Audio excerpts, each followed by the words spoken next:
ಪ್ರಿಯ ವೀಕ್ಷಕರೇ ನಮಸ್ಕಾರ.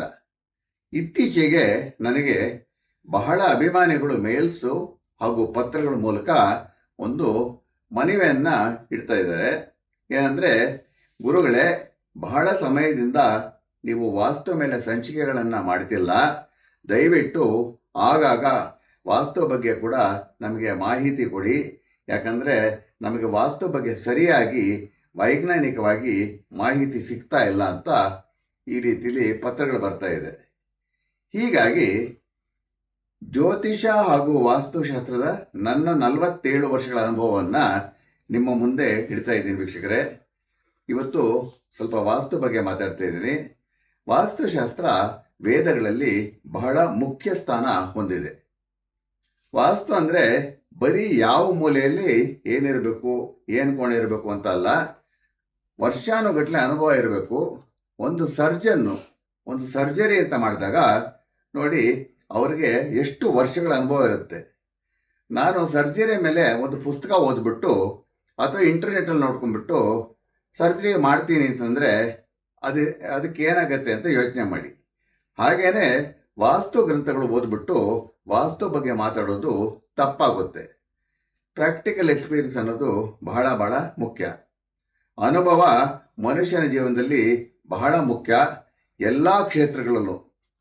ಇವತ್ತಿನ ಸಂಚಿಕೆಯಲ್ಲಿ ನಾನು ವಾಸ್ತುವಿನ ಒಂದು ಮುಖ್ಯ ವಿಷಯವನ್ನು ನಿಮಗೆ ತಿಳಿಸ್ತೀನಿ.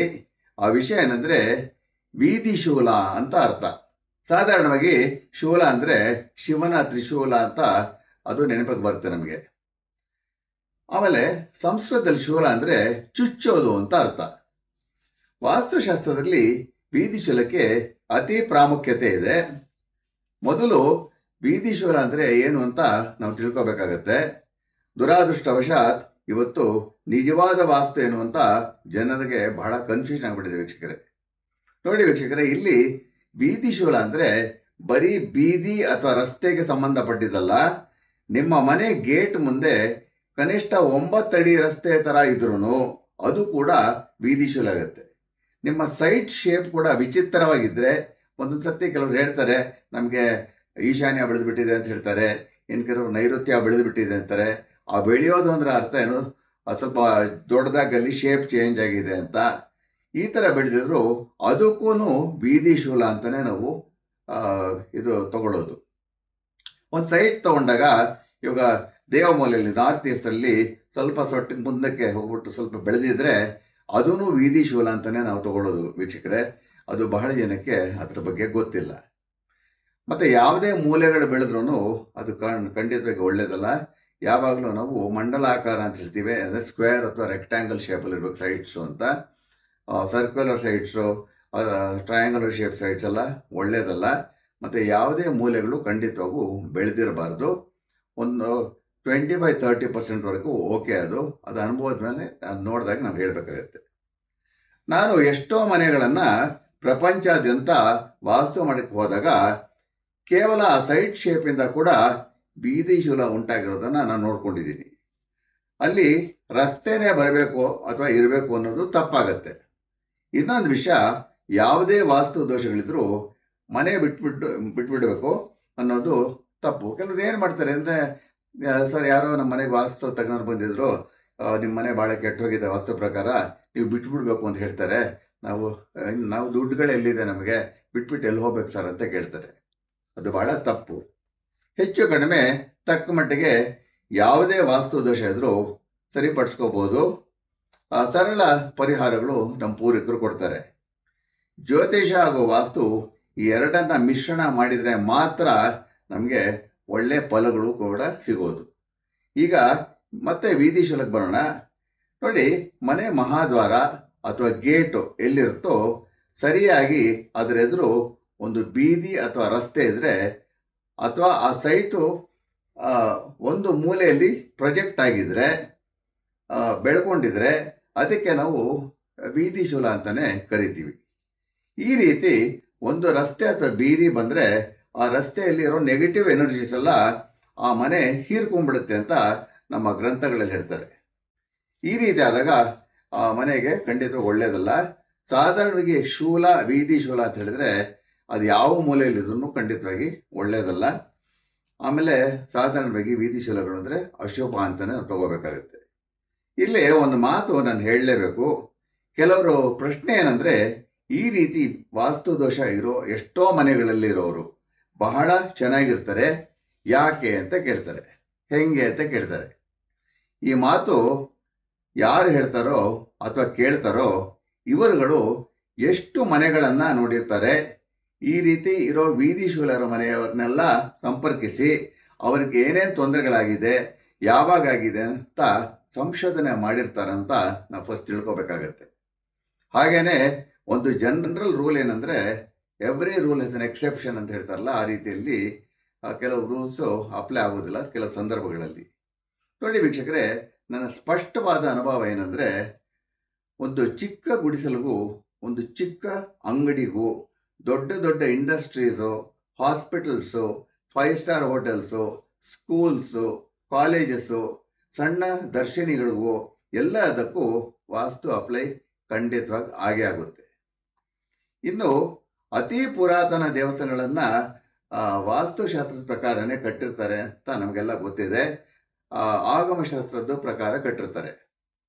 ದಿಕ್ಕುಗಳಲ್ಲಿ ಅಂದರೆ ಪೂರ್ವ, ಉತ್ತರ, ಪಶ್ಚಿಮ ಹಾಗೂ ದಕ್ಷಿಣ ಹಾಗೂ ಮಧ್ಯಭಾಗ ಅಂದರೆ ಬ್ರಹ್ಮಸ್ಥಾನದಲ್ಲಿ magnetic and electrical fields and energies ಅಂತ ಖಂಡಿತವಾಗಿ ಇದ್ದೇ ಇರುತ್ತೆ. ಭೂಮಿ ನಿಮಗೆಲ್ಲ ಗೊತ್ತಿದ್ದಂಗೆ ಒಂದು ದೊಡ್ಡ ಮ್ಯಾಗ್ನೆಟ್ ಆಗಿರುತ್ತೆ. ಮ್ಯಾಗ್ನೆಟಿಕ್ ಫೀಲ್ಡ್ಸಿಂದ ಅದು ಸ್ಪೇಸಲ್ಲಿ ಫ್ಲೋಟ್ ಆಗ್ತಾ ಇರೋದು.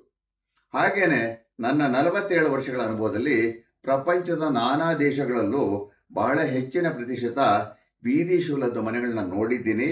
ಅಲ್ಲಿ ಅಶುಭಗಳು ಬಹಳ ಉಂಟಾಗಿದೆ. ಕೆಲವು ಕಷ್ಟಗಳು ಕೂಡ ಖಂಡಿತವಾಗಿ ಹುಡುಕೊಂಡ್ಬರ್ತಾ ಇರುತ್ತೆ, ಅದು ಯಾವುದೇ ದೇಶ ಆಗಿರಲಿ. ಬೀದಿ ಶೂಲಗಳು ಆದಷ್ಟು ಮಟ್ಟಿಗೆ ಮನೆಯ ಕಿಟಕಿಗಳಿಗೂ ತಾಕಬಾರ್ದು ಅಂತ ಕೆಲವು ಗ್ರಂಥಗಳಲ್ಲಿ ಹೇಳ್ತಾರೆ. ಆದರೆ ಮುಖ್ಯವಾಗಿ ಮನೆ ಗೇಟ್ ಅಥವಾ ಬಾಗಿಲಿಗೆ ಒಳ್ಳೆಯದಲ್ಲ, ಅದು ಪ್ರತ್ಯೇಕವಾಗಿ ಸೈಟ್ಗೆ ಅನ್ವಯಿಸುತ್ತೆ. ಮನೇನೆ ಕಟ್ಟದೆ ಯಾವುದೋ ನೀವು ಸೈಟ್ ತೊಗೊಂಡಾಗ ಸಪೋಸ್ ಅಲ್ಲೊಂದು ಶೂಲ ಅಂತ ಬಂದಾಗ ಅಂದರೆ ಅದು ಸ್ವಲ್ಪ ಒಂದು ಮೂಲೆಯಲ್ಲಿ ಬೆಳ್ಕೊಂಡ್ಬಿಟ್ಟಿದ್ರೆ ಅದೂ ಖಂಡಿತವಾಗಿ ಅವರಲ್ಲಿ ವಾಸ ಇಲ್ದಿದ್ರೂ ಸ್ವಲ್ಪ ಮಟ್ಟಿಗೆ ಎಫೆಕ್ಟ್ ಆಗುತ್ತೆ.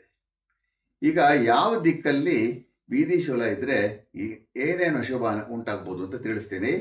ಹಾಗನ್ಬಿಟ್ಟು ಮನೆ ಬಿಟ್ಬಿಡಿ ಅಂತ ಖಂಡಿತವಾಗಿ ನಾನು ಹೇಳೋದಿಲ್ಲ. ಸರಳ ಪರಿಹಾರಗಳನ್ನು ಸಂಚಿಕೆಯ ಕಡೆಯ ಭಾಗದಲ್ಲಿ ತಿಳಿಸ್ತೀನಿ. ಬೀದಿ ಶೂಲ ಆಗ್ನೇಯದಲ್ಲಿ ಪೂರ್ವಕ್ಕಿದ್ರೆ ಅಂದರೆ ಈಸ್ಟ್ ಆಫ್ ಸೌತ್ ಈಸ್ಟ್ ಅಂತ ಹೇಳ್ತೀವಲ್ಲ, ಅಲ್ಲಿದ್ರೆ ಸಾಧಾರಣವಾಗಿ ದಂಪತಿಗಳ ಆರೋಗ್ಯದಲ್ಲಿ ಏರುಪೇರು ಉಂಟಾಗುತ್ತೆ.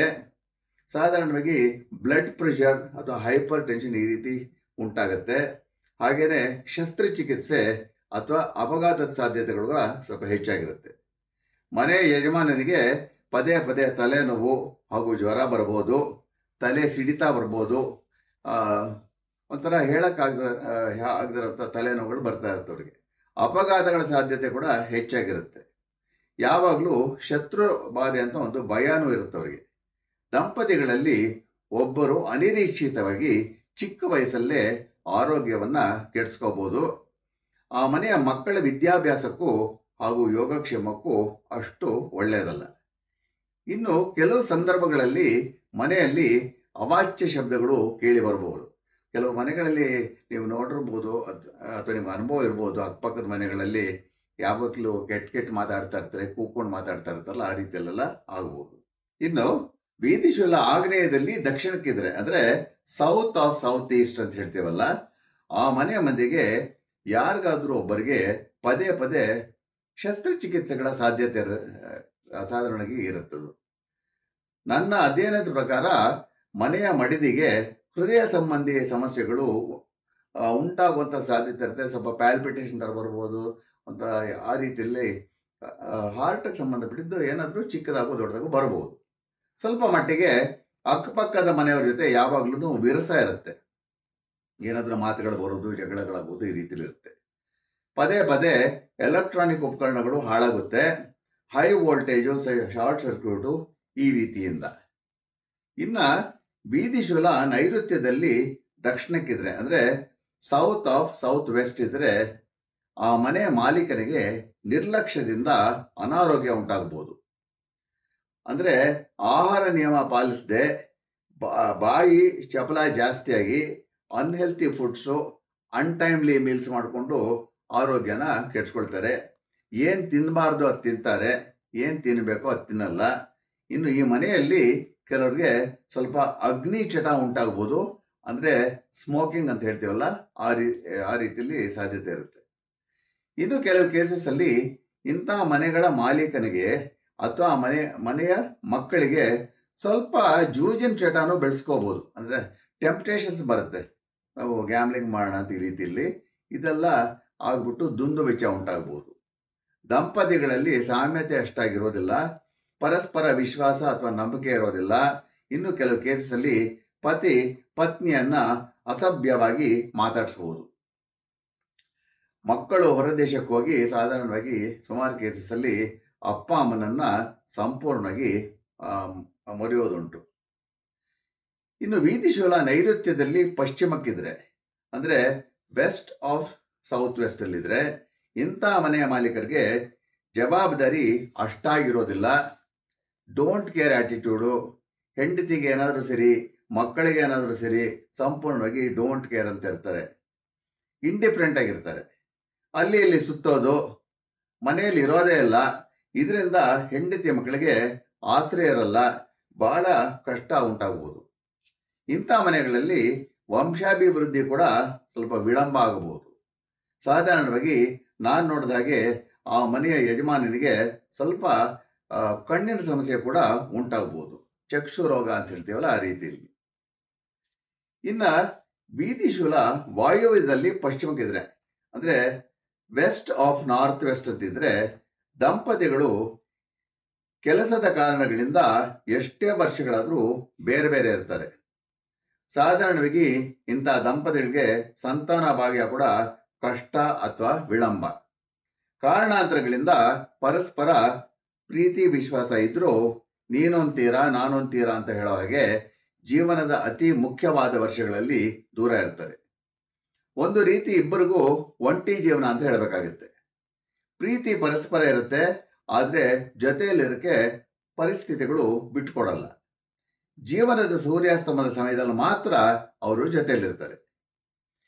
ಈ ರೀತಿ ಬೀದಿಶೂಲ ಇದ್ರೆ ಯಜಮಾನನಿಗೆ ಪದೇ ಪದೇ ಹೊಟ್ಟೆ ನೋವು, ಡೈಜೆಸ್ಟಿವ್ ಇಶ್ಯೂಸು, ಊಟ ಮಾಡಿದ್ರೆ ಅರಗದೆ ಇರೋದು, ಗ್ಯಾಸ್ ಪ್ರಾಬ್ಲಮ್ಸು ಈ ರೀತಿಯಲ್ಲಿ ಹೆಚ್ಚಾಗಿರುತ್ತೆ.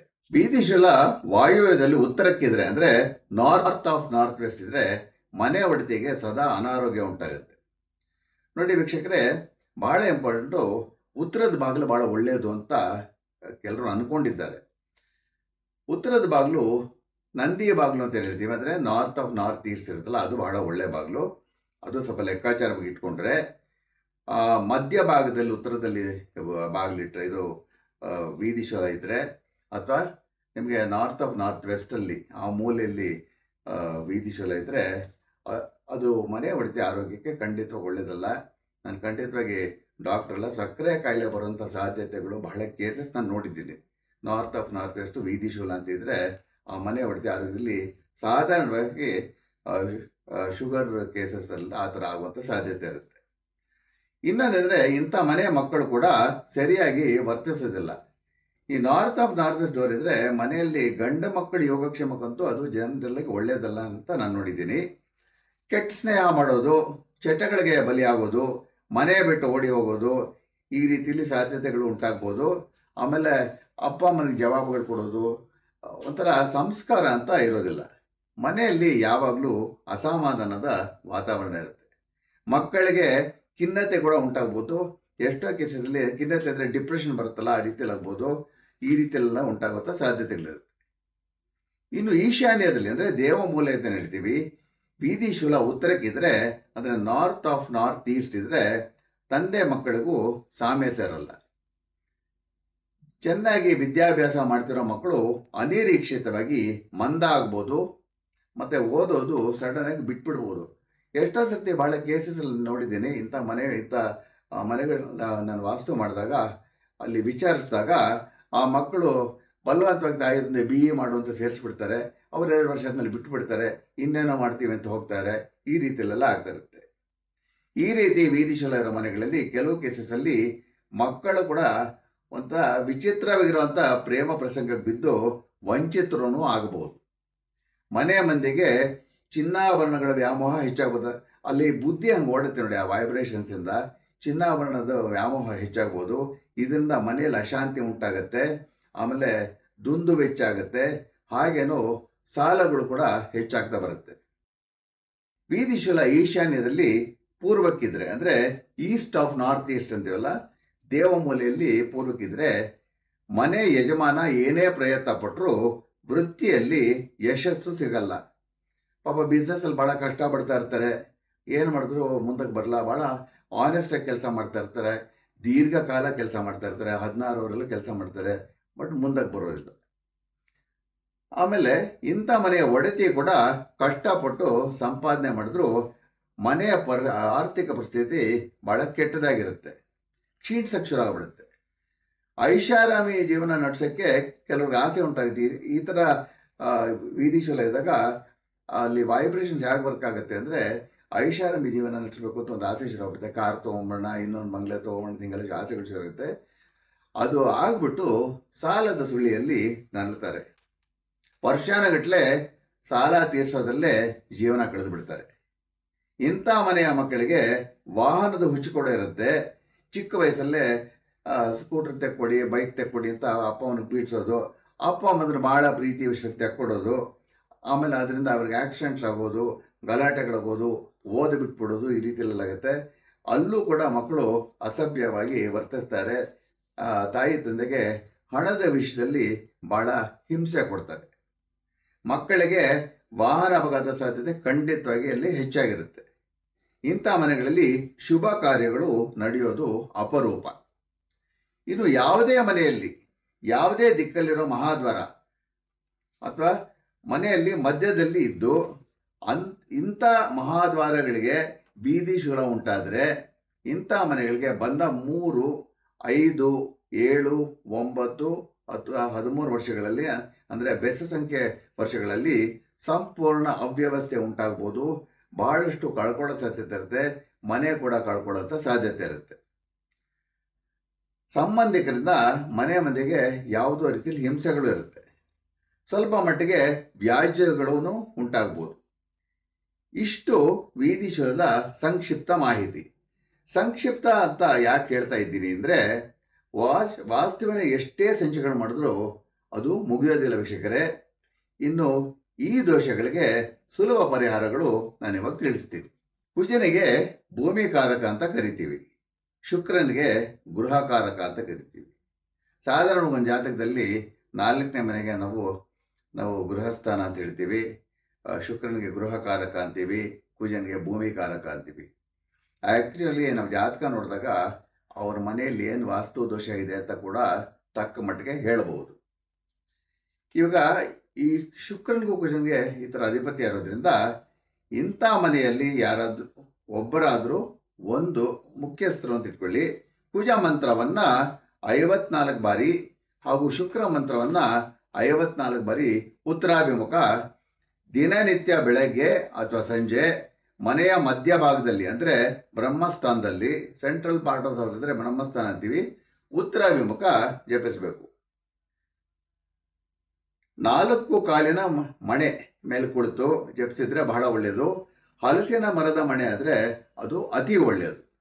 ಅಥವಾ ಚೇರ್ ಮೇಲೆ ಕುಳಿತು ಪಾದಗಳ ಕೆಳಗೆ ಒಂದು ಚಾಪೆನೋ ಹಲಗೆ ಮಣೆನೋ ಅಥವಾ ಮ್ಯಾಟ್ ಹಾಕ್ಕೊಂಡು ಮಾಡ್ಕೋಬಹುದು. ಮೊದಲು ಕುಜಮಂತ್ರ ಈ ರೀತಿಯಲ್ಲಿ ಬರುತ್ತೆ.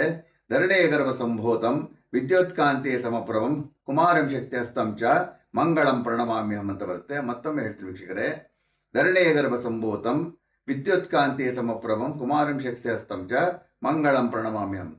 ಆ ನಂತರ ಶುಕ್ರ ಮಂತ್ರವನ್ನು ಈ ರೀತಿ ಬರುತ್ತೆ.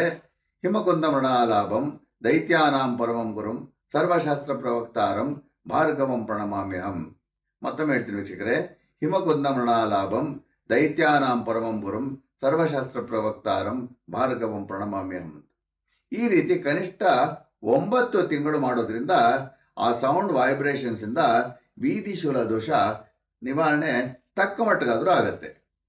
ಯಾವ ಮಹಾದ್ವಾರದ ಮುಂದೆ ಅಥವಾ ಗೇಟ್ ಮುಂದೆ ಬೀದಿ ಶೂಲ ಇರುತ್ತೋ ಆ ಮಹಾದ್ವಾರದ ಮುಂದೆ ಅಥವಾ ಗೇಟ್ ಹಿಂಭಾಗದಲ್ಲಿ ಶನಿವಾರ ಸಂಜೆ ಸೂರ್ಯಾಸ್ತಮದ ನಂತರ ಒಂದು ಸಣ್ಣ ಹಳ್ಳವನ್ನು ತೋಡಿ, ಅಂದರೆ ಒಂದು 6 ಇಂಚಸ್ ಟು 1 ಫುಟ್ಟು, ಅದರಲ್ಲಿ ಒಂದಷ್ಟು ಇಜ್ಜಿಲಿಗೆ ಸಮ ಪ್ರಮಾಣದಲ್ಲಿ ಕಲ್ಲುಪ್ಪು ಹಾಗೂ ಸ್ವಲ್ಪ ಎಳ್ಳೆಣ್ಣೆಯನ್ನು ಮಿಶ್ರಣ ಮಾಡಿ ಹೂತಬೇಕು.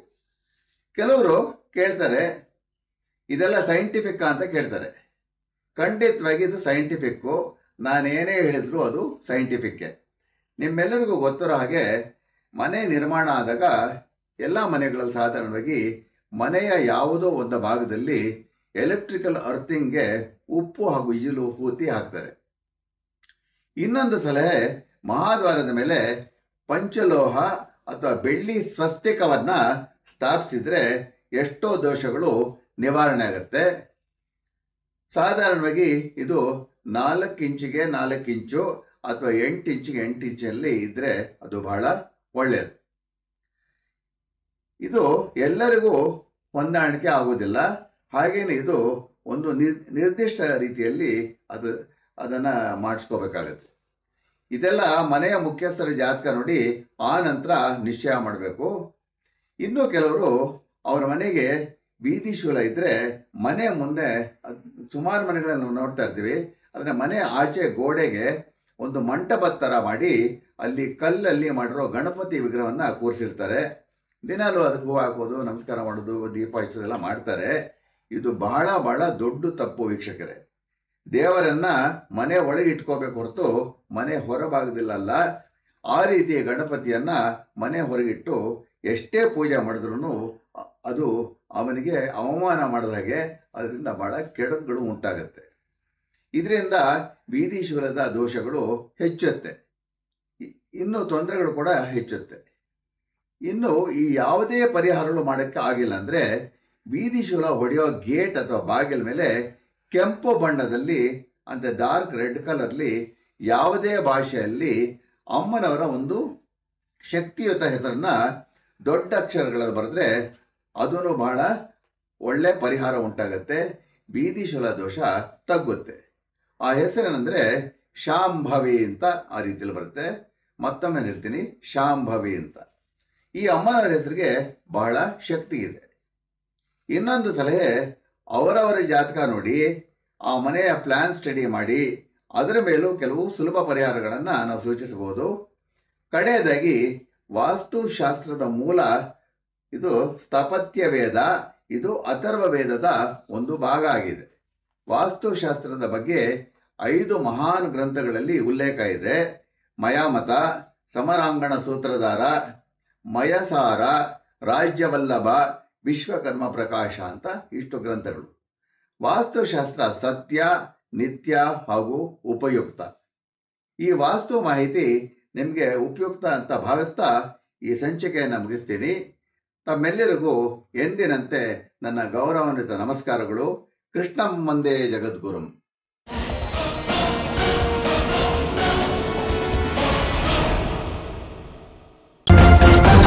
ನ್ಯೂಸ್ ಫಸ್ಟ್, ನಿರ್ಭೀತಿಯಿಂದ ನಿಮ್ಮ ಪರವಾಗಿ.